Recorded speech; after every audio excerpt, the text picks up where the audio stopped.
This is the free motion quilting tutorial for Starry Sky.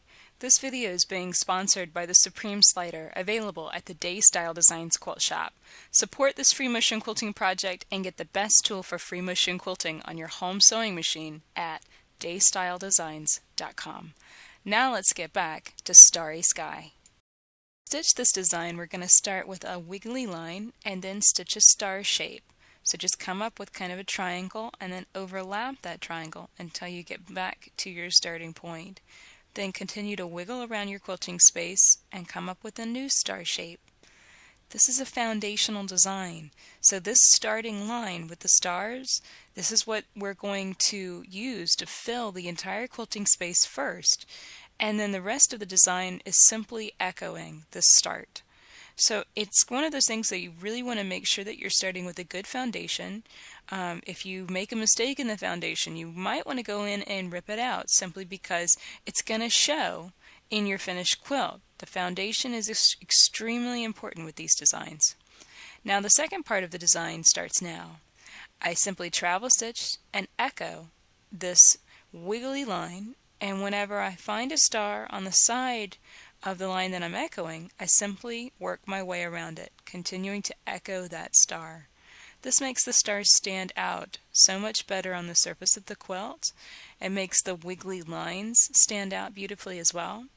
And when you have a pocket like I'm in right now, like this area is going to get really hard to stitch in. It really helps to just go on ahead and echo that star multiple times. Now I fast forwarded here so that way you can see what the design looks like after that center area is filled. And I'm moving around this outer edge, and this whole area is just kind of wiggly, and I'm just simply trying to echo stitch that and stay a consistent distance away from that starting line, that base. Foundational designs are really fun because pretty much all you have to do is get that initial base stitched, that foundation stitched, and then simply travel and echo. You see I'm coming up on this kind of weird area around the star. I'm just trying to fit it in and echo that star so that way it stands out nicely. One tricky thing about this design is that you're matching up straight lines and wiggly lines at the same time. So really, when you're around the stars, make sure that every line is very straight, and whenever the star gets too big, when the lines and angles around the star get too big, it might be time to just simply start to curve around the star rather than continuing to stitch those straight lines.